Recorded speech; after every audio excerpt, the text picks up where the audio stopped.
and welcome to episode number 118 of the LSR podcast. My name is Matt Brown, joined each and every week by the brightest minds in all of the gaming industry. With me, I have Dustin Gowker. I have Adam Candy.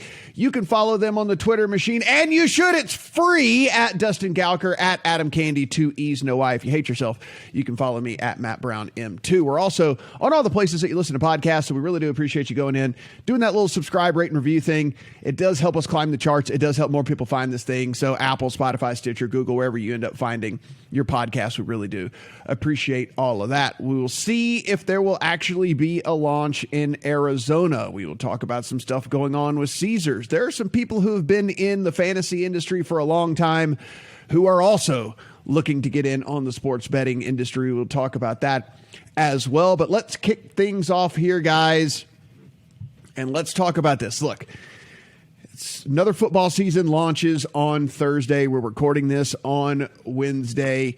We're sitting here. It has been a crazy ride through covering the New York stuff, covering the will it, won't it happen in Florida? Will it, won't it happen? What's going on in California? The weird for a second that there might be a glimmer of hope in Texas, some of these other big states, all of that. Adam, I'll just start with you on this. Where are we right now, just as an industry as a whole, as we head into football season, which we know is by far the highest customer acquisition point of the year for all of these sports books, and also where they get the most handle? You know, Matt, it's an interesting point to reflect on what's happened in 3+ years in the U.S. sports betting industry. And I know reflection is not something we spend a lot of time doing because we're largely just trying to keep up with the giant machine that is churning out news and more sports betting fodder for us. But we are at a point where we're about to go into a season. The NFL has 7 sportsbook partners. The NFL is producing its own gambling content. We're talking about potentially $1 billion ad spend on television this year, advertising legal sports books across the country.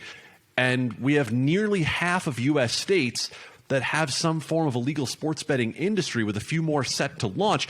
And that is not including real industries in the states you just mentioned, New York, California, Florida, and Texas. And we're sort of in a prime M&A phase here as well. So I just thought it was a good time to sort of think about how far this has come, even though it feels like we're churning this out day after day after day. 3.5 years in, this is already a multi-billion-dollar industry. We've already seen major shifts in where the power centers are. Obviously, Nevada still has its claim to fame, with Las Vegas being the OG of sports betting. But we've seen markets like New Jersey, like Illinois, like Pennsylvania stake their claim to say, hey, listen, you can have both a big market in Nevada, and you also can have these other power centers, to use the same word a second time. And that's not even to mention that we lost sports for the better part of 6 months in the middle of a global pandemic in the middle of all of this. So it's just remarkable to me to think about where we are as we launch another NFL season here today, as the leagues are farther in bed with this than they ever have been before.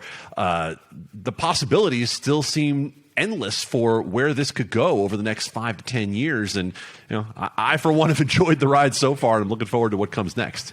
So, Dustin, let's take a look at, we know that New Jersey already surpassed Nevada whenever it came to handle, and we imagine that will continue to be the case here this season without New York being, fully launched and all the different things like that. So we know how much they get from just across the river over there, and then we also get some a pretty big state. I think people that don't live on the East Coast don't realize like the population of New Jersey. You just don't really think of New Jersey as being one of those states that actually has like a pretty decent population, but it definitely does. What other state out there do you think are we going to see some really big jumps as we head into football season here? Because again, we saw New Jersey take that leap and kind of crown itself as actually the state, the biggest state when it comes to sports betting. Are there some other states out there that are kind of going to really take a leap this year as we head into the fall? I mean, I'll be interested to see what happens in Michigan and Virginia. These are two states that launched prior to the Super Bowl, which is obviously a big acquisition point. But, you have a full slate of operators in both these states and heading into NFL season, which we know is just prime acquisition territory. This is putting most of their marketing dollars behind this push right now. And I think I don't know how much bigger it'll be, but I think it'll move the needle in terms of how much sites and apps will acquire customers right now that without a full NFL season under the belt in those two states in particular. I mean, the other thing I'm really watching, I think Adam did a great job summarizing where we're at, but the other thing is really interesting to think about, like even just year to year where we were with operators and what it looks like. We're still sitting here with FanDuel and DraftKings 1 and 2, but even a year ago, certainly 2 years ago, like we were talking about a much different landscape of who the big players are. We're now looking at Barstool is a force, or is at least live in most of these states, arguably number 4. MGM, even year over year, its will to compete and to dump money into the space far exceeds even just a year ago what it was doing. So that's interesting. You have Caesars just through the rebrand with Will Hill putting a lot of money into this, and then WinBet, which was, I think we've called an also ran in terms of that, is they're spending serious money too. This will be really interesting to see what shakes out and who the players are, because we're going to start seeing that more quickly after the launch of NFL season. Because again, you're like, there's deals out there happening, acquiring customers, state launches, but this is when you acquire customers, and this is when you build what's going on into the next year and future years and all of that. So I'll be interested to see if somebody eats into DraftKings and FanDuel, gets into the 3 spot, how much erosion there is, and just if any of these smaller players or Barstool at number 4, can they be a 3 or a 2? Like this is really interesting to see how the operator side of this shakes out and who's going to be leading after some NFL action here this fall. Adam, we saw really big numbers come out, of the fall last year. And, we kind of summarized that, okay, hey, look, there's a lot of people who are working from home or are out of work, or there's nothing better to do because everything's shut down and there's nowhere to go and there's no places to go out to eat and all that. So why not sit at home and take advantage of being able to bet on sports on your couch? Because at least sports were happening and you could watch those on your television. Now that we've had at least a little bit more of a step back to normalcy a year later here, do you feel like these numbers will decline at all? Or are you like, what, actually, because there is a little bit of sense of normalcy here, maybe fandom increases even more. People will be going back to games. People will be maybe a little bit more engaged in all this. And there's only the only place these numbers can go is up. In the short term, I think you're safe to say the only place to go is up. And I don't think it was just a pandemic effect, because what the pandemic effect ultimately did was take any brick and mortar operator who was hesitant about making the big move into online sports betting and show, hey, in order to be competitive moving forward, if you really want to play in this space, you have to do this. I mean, look at Caesars. You just mentioned Caesars and William Hill. I mean, the move that Caesars has made is seismic compared to where it was at this point 12 months ago. We talk about BetMGM. Even though BetMGM really did not have a lot of success in its first 12 months, you could see BetMGM positioning itself with the joint venture, with Roar Digital. It was moving that direction. But Caesars was sort of sitting it out. And then they pushed forward with the William Hill acquisition, and now you take that technology, you move forward. So I don't know that it's necessarily a situation where the numbers can only go up, but in the short term, I think you're going to find a couple of things. One, this marketing spend is going to turn into dollars wagered.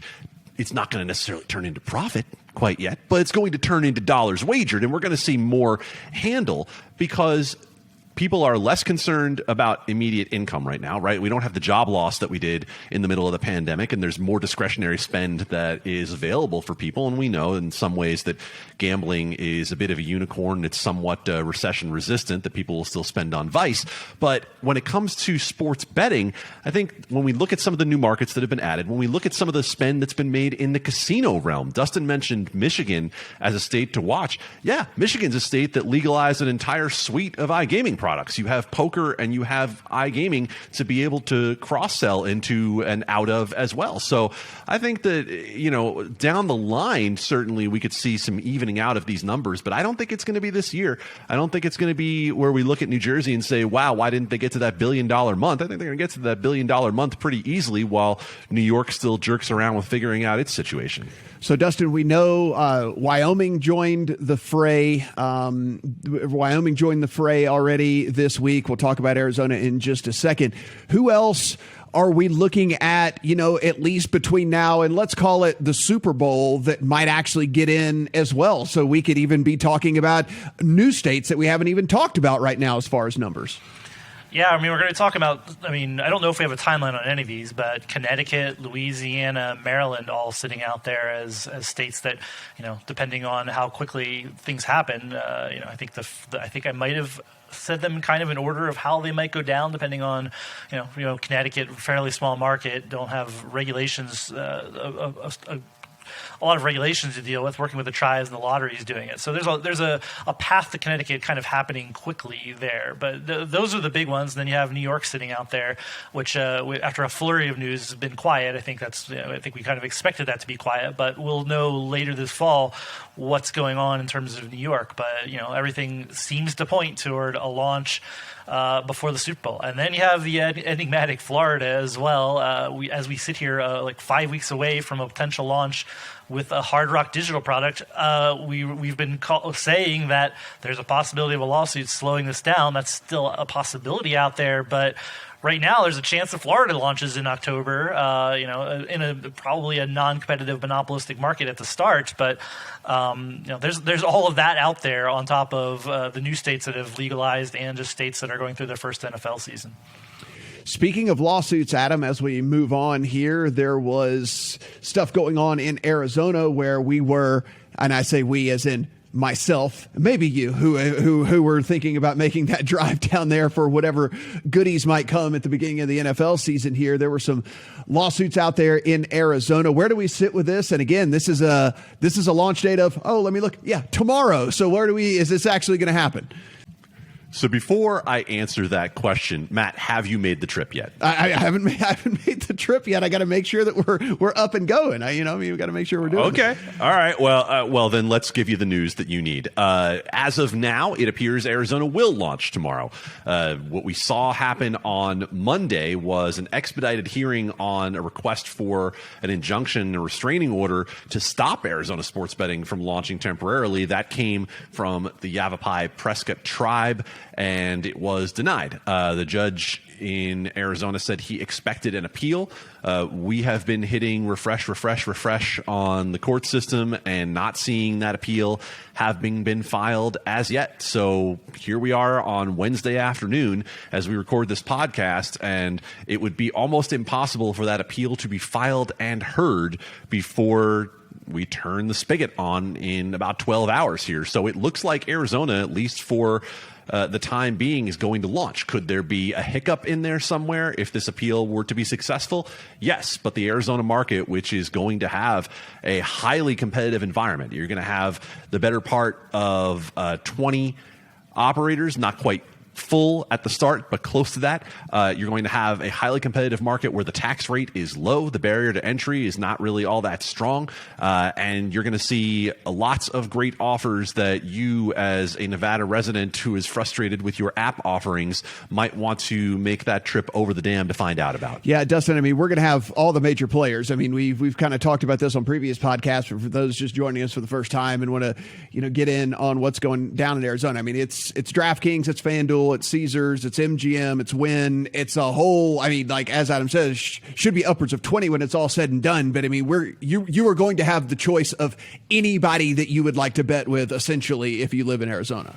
And again, other than the shenanigans with lawsuits notwithstanding, this is kind of what we saw in Michigan. This is what we saw Michigan be real successful in ramping up real quickly.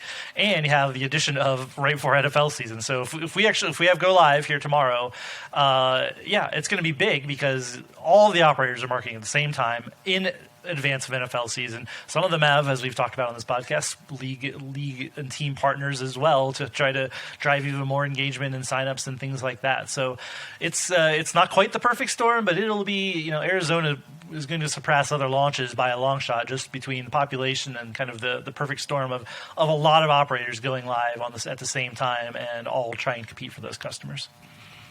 One of the things that has been certainly more prevalent here over the last 6-8 months, something like that, has been these big companies taking advantage of all of the buzz and all of the heat and all of the news and press and everything that's going on here. And whether it be either going public or mergers or whatever it might be, getting out there and getting in front of the people. And it looks like we have another one of those companies here, Dustin, that is going to go public.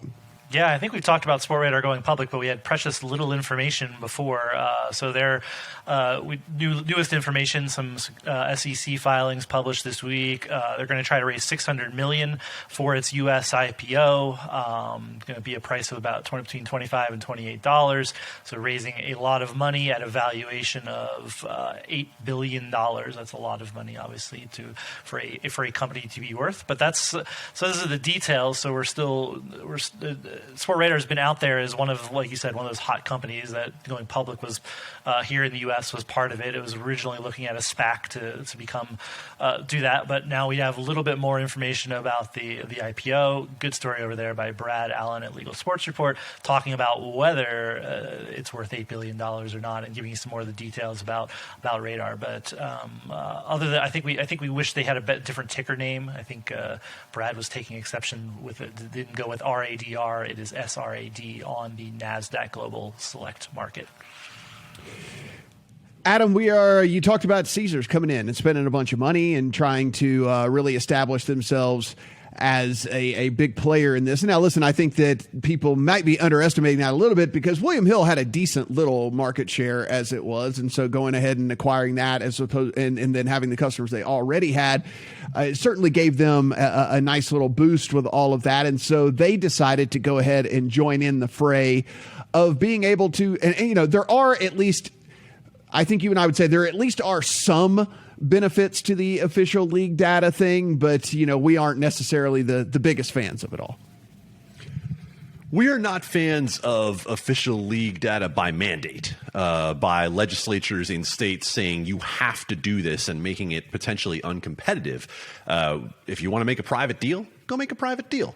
And that's essentially what we've seen here with Caesars, who is one of the NFL's, and I'm going to put the big air quotes on it, exclusive official partners. So the news isn't so much that Caesars got this deal done with Genius for the official data feed, which is purportedly 6 seconds faster than unofficial data. And if you're not familiar with why that's important, go try in-play betting sometime and see how important 6 seconds might be to you when you're trying to get a wager down potentially ahead of a line change. So in the end, the notable part of this is that Genius Sports went out there and spent a mint on getting the rights to NFL official data. And Caesars is only the second sportsbook so far to take the feed. Now, these 7 partners of the NFL, they're going to eventually have to take the feed. So why we haven't seen that in advance of NFL season here with only a couple of days left is kind of remarkable, I think, in its own way. But again, Genius, another company trying to get out there with an $8 to $10 billion valuation. We just throw these numbers across the gauntlet right now. Like, sure, 8 billion, 10 billion, but Genius doing everything it can to leverage those official data feeds, and Caesars the latest to take it. And one of the things I guess than like you're talking about it supposedly being a faster feed and things like that, which should increase, you would think, in-game volume for these different sports books. If you had, Adam, I'm sure you've seen it. If you had a DraftKings right now and you go and you look, you can bet on fastest offensive player and fastest defensive player like over the course of the season. And that is one of those things that is recorded off of like the NFL next gen stats. That's the only way that you could offer a market like that. So these are the type of things that these official league deals at least give them the option. Now, how popular these markets are going to be is probably microscopic, but at least it is something they can offer because of deals like this. But it's a glimpse into the future, right, Matt? Right. It's a glimpse into what could be coming. And again, the popularity, we have no idea. People are still figuring out what spreads and money lines and totals are, right? But ultimately, when you say to yourself, down the line, all these companies that are spending billions of dollars to market themselves, what ultimately is going to differentiate them? What is going to be what keeps people there? What is going to take them from other books and bring them to theirs? It's going to be having not only a better product, but having markets that are more interesting. If you have markets that can differentiate yourself in some way, if you get to the point where this biometric data can really be used to create more interesting offerings, then down the line, by the time we're shaking the dust off this thing in 5 or 10 years, those could be the sorts of things that are more interesting. So let's head up to Wisconsin here, Dustin, and some news about a sportsbook going next to a very, very popular place within the state. Man, I took some crap for not putting Wisconsin on the podcast earlier. So here you go, the one fan who is lamenting the lack of talk about Wisconsin. We have what's happening there, not online betting, but retail sports books. And like I said, the interesting one is the United Nations has a casino in Green Bay. As we know, Green Bay home to the Packers. So this makes it a little more interesting. You can in a town where the NFL is, you have a retail sports book that is hoping to launch real soon. It sounds like. They said for the beginning of the NFL season, the beginning of, as we've said, that's tomorrow. I don't think they're live as we sit here, so whether that happens or not, we don't know. But pretty soon. But so this is this is another it's good to see as we move into this and it expands. Tribes getting involved, and they went to their compact here in Wisconsin and got approval for sports betting, not online yet, and just at retail casinos. But Wisconsin taking a step toward legal sports betting and is just about to be on the board as another place where you can legally bet on sports.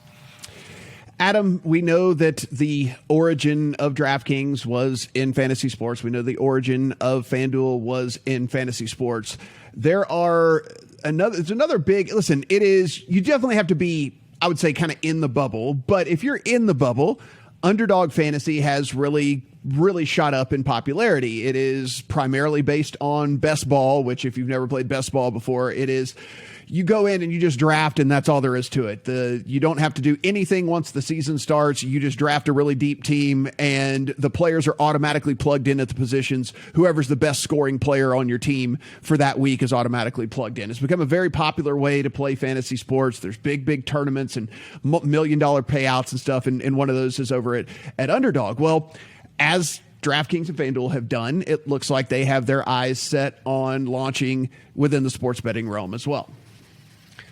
You mentioned the fact that Underdog has been making moves. Well, start here with the list of folks who have invested in Underdog of late. Mark Cuban, Kevin Durant, Trae Young, Odell Beckham Jr., CEOs formerly from Paddy Power Betfair, from Caesars, from big gaming consultancies. We've seen that this company has drawn some interest, and now they've gone and acquired themselves a sportsbook platform as they look to expand. Now, this is not news because of the fact that it's those major investors. It's news because it's yet another DFS fantasy sports company that is trying to make the transition somewhat naturally into sports betting. So they've acquired technology firm Goat Gaming. Yes, I said that correctly. Goat Gaming.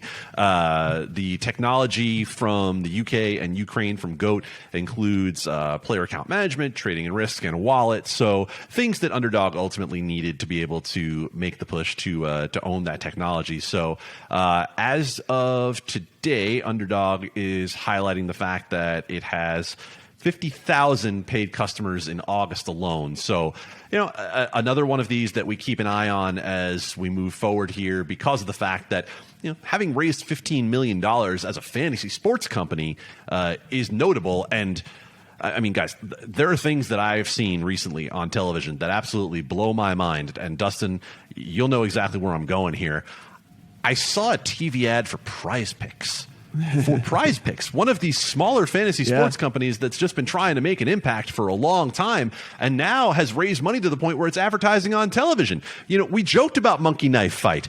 Monkey Knife Fight is right out there in the front of everything right now. So, the next step, or one of the next steps as it is, will be the transitions of these fantasy sports companies and their big databases into sports betting or as continued acquisition targets for sports betting companies. Yeah, and I mean, Dustin, you and I have been around back in the, DFS days, fantasy days, and the poker days and stuff. And like, there are a lot of people involved in Underdog that have a ton of experience within just the gaming space in general. And so, listen, they're going to continue to increase their database. They're going to have a direct line to be able to reach people that they know are real money gaming players and stuff. And so I'm not writing them off as sitting here saying that like they have no chance to get any sort of market share or something like that. And I don't know if they even have aspirations of getting a ton of market share, but it's one of those things where we talk about this, the more states that open up, the more legalization, the more people that get involved. You don't have to have a huge market share to still have a decent little business going on there. And so,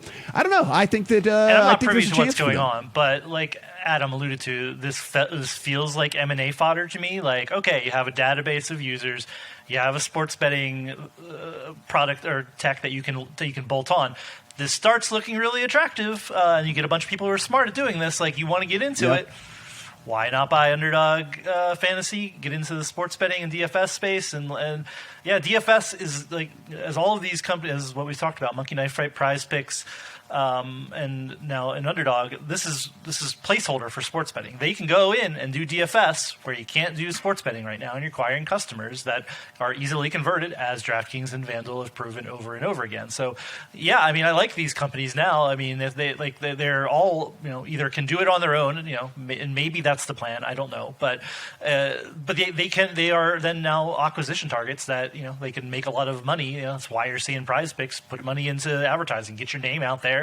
That money could, you get in front of the right eyeballs. Somebody says, "Hey, man, that's interesting. Maybe we should buy that." Like, that's and in the short term, you're making money as a DFS platform doing all of this. So it's interesting, and that's why you've seen kind of a push back into daily fantasy during all of this, because it allows you to market to potential sports bettors that you can't in all these other states, and particularly in those 4 big states that we keep talking about until New York and Florida go live, and California and Texas more speculative in the future. So interesting push, and I'm not going to sit here and declare that they definitely be acquired, but it looks like an attractive target for M&A. As always, guys, everything that we talk about here on the podcast, you can find over at LegalSportsReport.com. Be sure and read all the great work Adam and his team are getting done over there. And again, really, you have 30 seconds right now. Go in, subscribe, rate, and review. Really do appreciate all that. It'll help us climb the charts, and we want more people to listen to all this stuff as it is. Anyway, you can follow Dustin on Twitter at Dustin Gowker. You can follow Adam on Twitter at Adam Candy, 2 E's, no Y. And if you hate yourself, you can follow me at Matt Brown M2. For Dustin, for Adam, I'm Matt. Talk to you guys next week.